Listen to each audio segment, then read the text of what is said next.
Hello, everybody. Joining us today, we have Rutul Patel. She started her career as an art director at ad agency Meccan Erickson. Later, she completed her MFA at Academy of Arts, San Francisco. So, after graduating, she had her first job at Prime Focus, Los Angeles, as a visual effects matte artist. Later on, now she's currently managing VFX House Digital District India as CEO and leads the creative team as a VFX producer and supervisor. She's a member of VES, that is Visual Effects Society, since 2017. She's also a recipient of Unreal Fellowship as a part of First Women Creators Program. Without any further delay, let's listen to Rutul Patel. Thank you, Krishnaveni. Hi everyone. Hope you all are doing well. So today we are gonna talk quickly about how technology has enabled us to speed up our traditional art and bring all the art form inside computer and take it from there. So to begin with that, I'm gonna give you a little bit of example. So when I started my career about 10, 11 years ago, I started as a matte painter, and on the shows I was working was Avatar Tree of Life, and every matte painting that I was assigned, I had roughly taken about a week or 10 days to make one matte painting, or taken like 3 days to make just one concept art.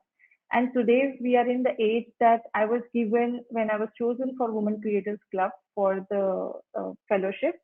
I was given the task to make a short film in within 4 weeks. So we took 5 weeks, but we did make it. And that is like everything, not just making one single frame of artwork, but making like complete movie with sound, with visuals, with cameras, cinematics, and everything. And also, this is only possible in recent years. Like I did stumble upon gaming engine a couple of years back, but at that time we had a very limited understanding of it to explore further. And with Women Creators Club, we were taught the engine, and we were also handheld by multiple talented artists who gave us guidance and told us how to take it forward and how best way you can utilize the tool to make your story come alive. I'm going to show you first example of one of the previous that we had done for just in-house testing purpose, which had like it was done in a traditional pipeline blender, and it had taken us about 2 months and 6 artists to do it. It was just an animatic for presentation, so it's all in the gray. There was no textures, there was no not specific lighting. I have a render of it, and post that I'm gonna take you through my short film, which is a 3 minute film, which also has a story in it and all the characters, animation, assets, lighting, cinematics, and edit with sound, everything included in it. So I'm gonna share my screen.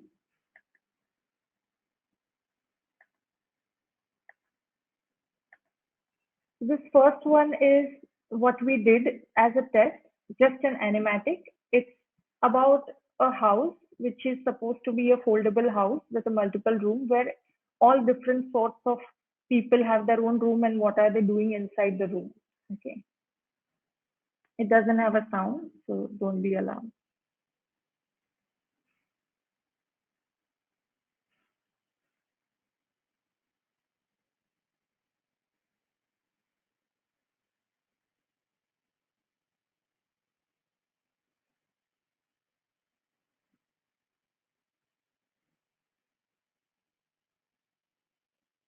So here we kind of did all the calculations of how the houses are, and if we have to make it foldable, what all thing goes in it, what kind of rooms are there, what like there are sitting rooms, there are kitchen, there are different multiple rooms that that were created. There are multiple animations that were created just using a ready characters with the rig, and like roughly about two animators were working, two generalists were working and building all the sets, and then two people were working just making all the compositing and build aspects of it. So that was something we did it about 2 years ago, and that took us 2 months and 6 artists. Then when we started, I'm gonna take you to my second presentation, which is about the short film that I did with my WCC uh, fellowship.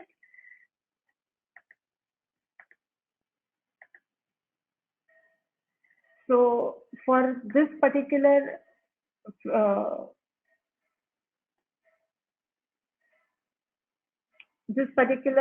film, we had to first come up with a story which is based on fusion, like fusion as a theme. So first week was just about coming up with how fusion will work, and I'm very passionate about everything that is technology and everything that is space. Although I'm a little bit afraid to travel to space, but I do fantasize a lot that what if, like, we could just have wings and we could fly out and experience how it feels being outside this particular world.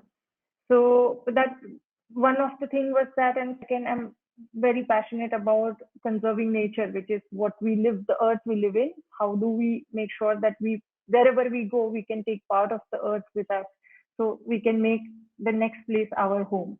That brought me to this idea of one of the futuristic world where space walk will be like how we take a flight, like that. And say about 30 or 50 years from now, there'll be every one of us will be very easily moving around in space, probably trained in fixing different things, and our jobs will also be around the same aspect. That is what I fantasize and our future will be. So, like, I came up with this story where there is a female astronaut. She is on the spaceship and she's given a task to go and make a repair close to the Jupiter, which is one of the Jupiter's moons. And there is a space shuttle which has stopped functioning or stopped moving, and her job is to just go there, fix it, come back in time, and then move on to the next task. And so first, I did write a story, which is like a basic screenplay. After writing it, like, So sorry, everyone. Um, is, am I going too fast, or am I like, is it fine, or do I need to slow it down? What? Because we have like 30 minutes, so I thought I'll go a little bit faster. No, it's fine, Rutul. You can continue the session. Hello, It's fine, Rutul. You can continue the session. Prishivani, I can't hear you. You can continue the session, Rutul.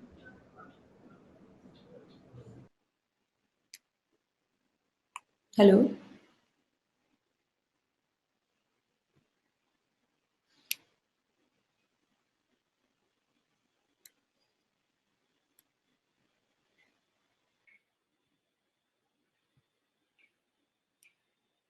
Um,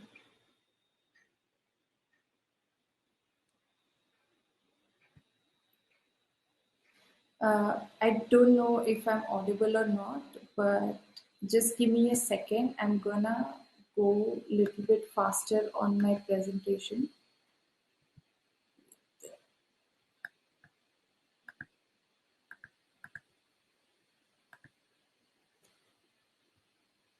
Hello. Yeah. Okay, I think my headphones swapped. Okay, yeah. Thank you. Bye.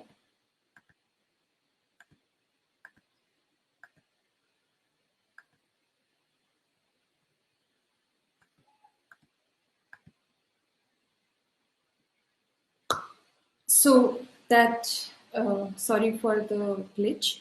So this brings me to our main topic. Like when I conceived a story which was very simple on the paper, but when I started executing, it became a little more tedious because of my own personal challenge. Although I know how to operate 3D software, this is a new software that I was learning from scratch and all the things that comes with it. Like I was not a generalist. I am a specialist, particularly like I control 2D, 3D aspects of it, like texturing, matte painting, lighting, fur grooming, and all that. But I am not very good with animating or compositing for that matter. I can supervise, but I cannot fully do it. So that brought me to, okay, how do I plan my project so I can finish it in, now I was left with 3 weeks. So how can I finish it in 3 weeks?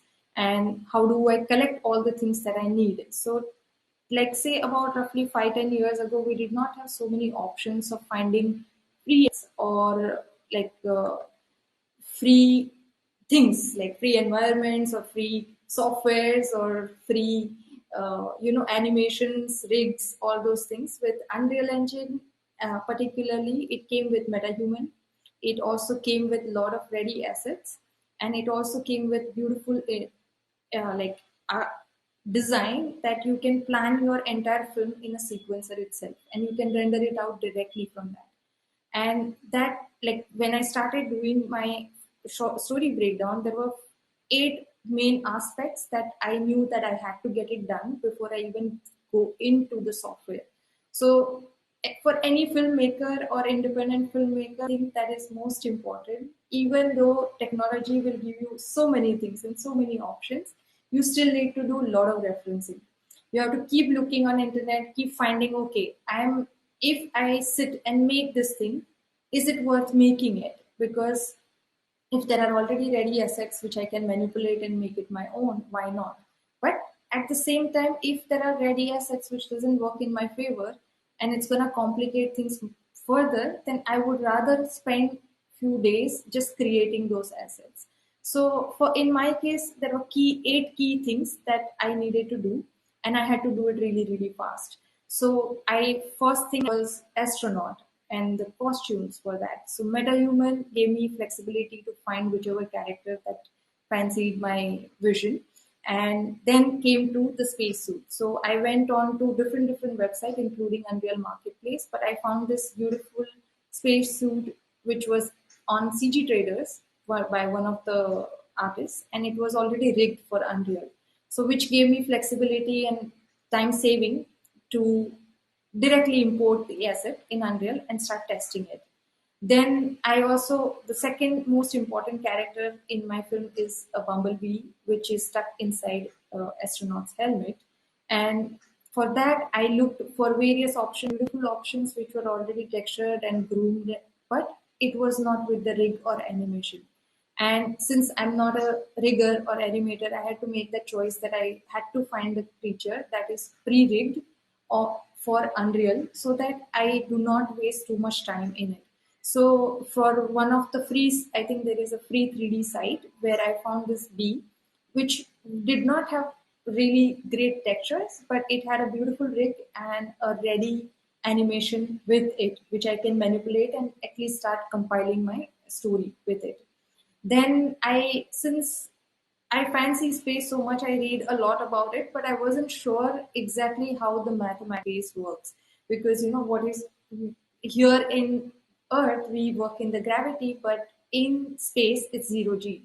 So how does the whole combination work? Because, like, if my story revolves around having a spaceship, and inside that there should be a greenhouse where there are bees and other creatures in it, then how does it work? So I started Googling and started going on NASA's website and started seeing a lot of videos which were already pre-available. And from there, I found out that they already did a test on a tunnel which will be placed inside every space station, which will grow its own food. So every waste that has been created will probably get recycled on the spaceship, and also they will have their own food, like fresh food to feed on. And like that is one of the questions that everybody asks, that we will never get the food that we get in on Earth. So that brought me to, okay, those references were clear, and all my spaceship and satellite references were clear. Then comes to, okay, now there is astronaut and everything is going to happen inside the helmet. So the face is a hero and the helmet is a second hero. And like, although I have shot couple of videos for my projects, and I've shot many commercial as a producer, so that I have a little bit of idea on how camera works, but I'm a little bit clueless when it comes to handling 3D cameras because I'm not a trained animator. So character animation is one challenge, but then comes the camera animation. We had this really wonderful instructor who were teaching us at the same time, and they taught us like how to handle this, how does the lensing work, how you can set up your cameras, how you can set up your animation, how you can place everything in one place, and how you can bring all those things in sequencer, and all those things how you can do it in 5 days. So like it was a little bit shocking because I come from a background where we spend like 2 or 3 weeks doing one thing, and all of a sudden we are told, oh, 2 or 3 weeks you'll be making the full film. So that is where we were at. So I had those things, and then I went into my referencing. First was the spaceship that uh, I really liked. Although I ended up not showing the spaceship in my film, I only showed the interior, but I did have something like this in mind. If I take my story forward and want to show something more, then I found NASA's reference of greenhouse tunnel, which I copied it and created me in Blender and took it inside Unreal. Then the CG trader I went, I found from various websites, I found really beautiful space suits, but the one I wanted was from CG traders. I did like particularly last two options. I did get in touch with the artists who created those two. However, artists had done it for commercial work, so they could not give me rights to use it for my film. And also, it was not pre-rigged. So, if I go with this kind of look, then I have to recreate it, which would have taken me a little bit of time. So I went with the ready assets. Then the bee did lots of references to see, okay, how it behaves, what are the species of the bees, and how do they look in general. I wanted it to be innocent, not too evil or not too cute in either way, so this it doesn't distract viewer from the story. Then the last one was the Jupiter and the shuttle that she's gonna do the repair work. So that I found it from NASA's website, like Jupiter as well as the shuttle ready and free. Then I did a quick animation test because I did not have time to do proper storyboarding. So I went into directly Unreal, what all things they're teaching us, how I can operate a tool, probably do it. So the most important thing was animation.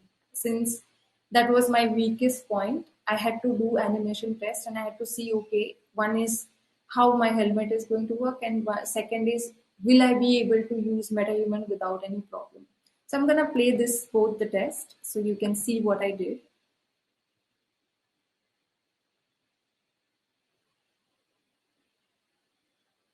It was very glitchy, but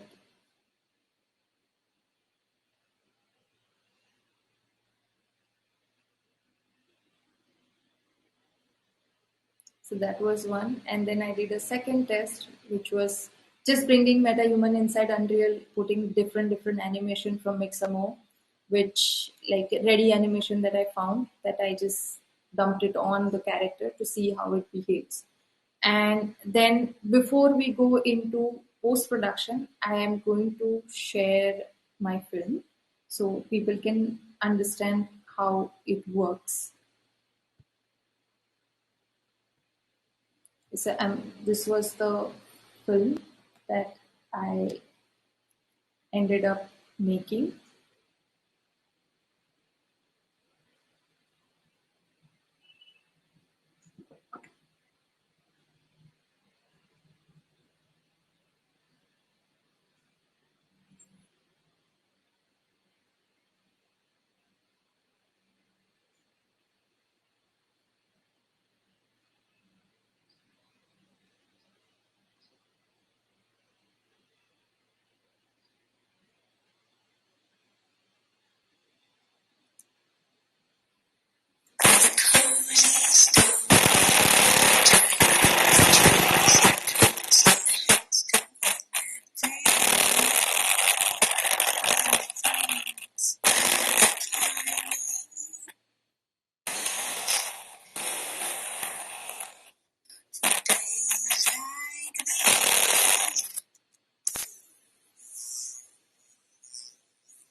So I believe there are still some glitches regarding the film.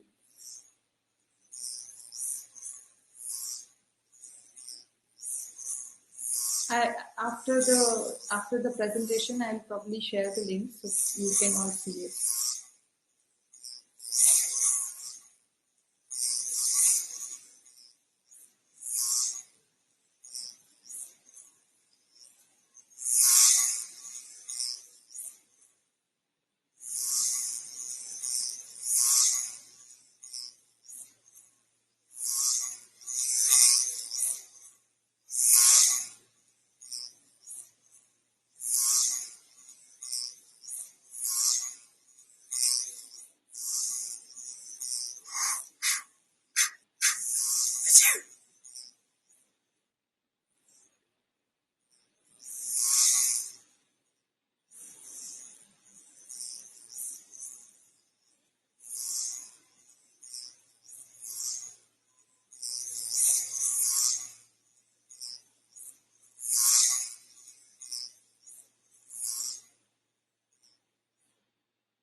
Sorry if the film did not play well or if there were issues. I will try to share the presentation of the film.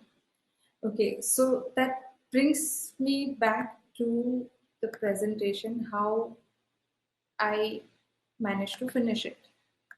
I'm gonna go a little bit quicker. So once I had the assets and everything ready, I quickly took it in Unreal, set up the cinematics, and started doing the renders and started adjusting my lighting and started pushing out all the animation. I made little bit of cuts here and there. I made a lot of creative compromises in the middle. Like for example, I really wanted to make the camera move drastically when there are shots which are static, because I was new to Unreal, and time I will move my camera, I'll animate my camera, everything will go in different places. Like my metahuman will be outside the helmet, and lot of other glitches which we are working on to fix it so that we can finish the film. Point being, like, if even if we take this as an animatic level, it is like a full animatic that is done in less than 4 weeks. Now we can build on it and probably make it better, like make the story come alive better. I did find a lot of free music to put in it. So once we have the whole film, whole edit, it goes to the music director. They can cut the music and make it much better.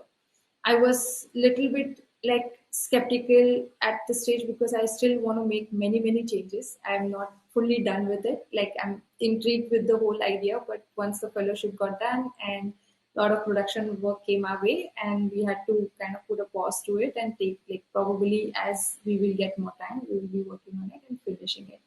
So that is pretty much it for the speed part.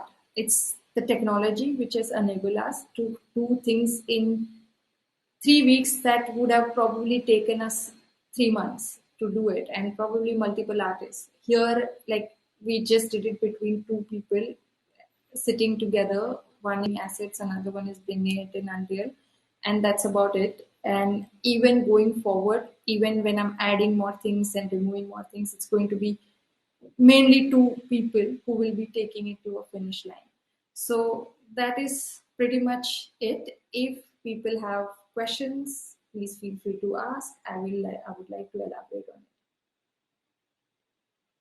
How is your learning process with Unreal continuing? Okay, so there are a lot of videos which are available on YouTube, and also all the mentors who taught us Unreal are also people we keep in touch with. We constantly message them with our queries, and all there is a training institute called Green Rain, who actually is Unreal authorized training institute, and I do call them every now and then if I get stuck somewhere to troubleshoot it, and they do help me out with it.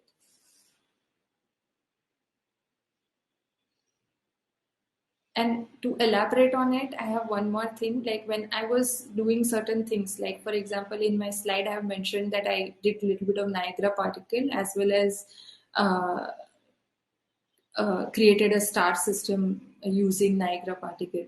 So those also, there are multiple tutorials on YouTube. There are a couple of, like, lot of good artists who are posting regularly on YouTube how what new things that they came across in Unreal, and how are they using it, and how are they making their film look more cinematic with it. So, like, there is this one brilliant artist called William Fosher who I follow. Then, of course, Green Rain helps me with multiple um, situations, like multiple troubleshooting. And there is Yaya Joshi, who is also very good Arquist, whose help I took to build my first opening scene, where I am inside a tunnel and there is like beautiful lighting with all the sets that were created in Blender and brought it in Unreal. And I was facing some issues with the light leaking in from various places. So his Arquist session were the one we followed to troubleshoot that particular area.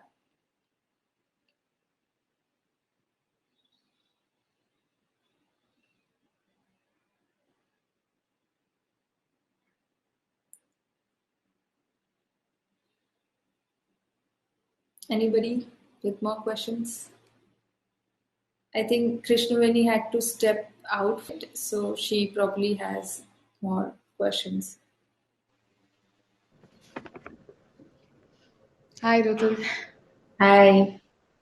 So we have some questions to ask you. So actually, so, so can I learn art with latest technologies without traditional practice?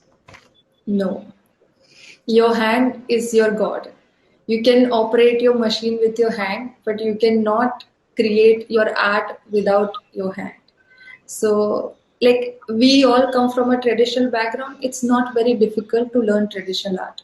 Like, many people who are not coming from traditional art background can just pick up a pencil and start drawing it. It is all about practicing every day. It's not about going to big art school and learning it from teacher. Today there are multiple artists posting on YouTube how to actually draw sketches, how to do painting, and more and more and more like you create with your hand, more comfortable you will be creating with computers. We have another question. So, is our art going to be cheap because of technology? Actually, art is getting more expensive because of technology. Like earlier, it was very difficult to find artists. Today, with technology and the availability of, like, I can pretty much see a project. I can look up, okay, who did it, and I can find a way to get in touch with that artist who 5 years ago I would have not even able to find where that particular artist is working from, and I can offer them, oh, you know what, I have this project, would you like to come on board for the project? And that also gives them more opportunity to charge reasonable price or like higher price or lower price depending on where, like what their skill is. So I would say that it is kind of making a artists become more commercial. Then earlier they used to wonder that, okay, if I go into art field, will I ever make a living that I need? Second example of that is like NFTs. Like today, a lot of my friends who are traditional artists as well as 3D artists are creating beautiful work for themselves and putting it on NFT and making money, digital money. So, but yeah, they also say that it requires a lot of patience, a lot of hard work, and once you're consistent with your art, of course, there are people who will see it and appreciate it in a different way. So, as the technology rapidly growing, so what are the best available options in the market? I mean, which is the best tool for concept artists? Concept artist is like Photoshop is the best tool that I have seen for, and I have used it for almost like since I was 15 years old. So Photoshop has been my best friend. I have recently started using Affinity because it's a lot cheaper. Affinity is like about 3,000 or 4,000 perpetual license. So you can pretty much give it to your kid to try it, like, or any young person who is like, recently my nephew, he's 15-year-old. I just suggested he should download it and use it. And like, even if he's not creating anything, just get used to it. Thank you so much, Rutul, for joining us today. It was a great and insightful session, and we're really honored here at VFX Summit for having you and hosting you. Thank you so much, everyone, for joining us. And there is just one question in the panel. It is, what do you see as future of Unreal in your studio? Very bright, hopefully.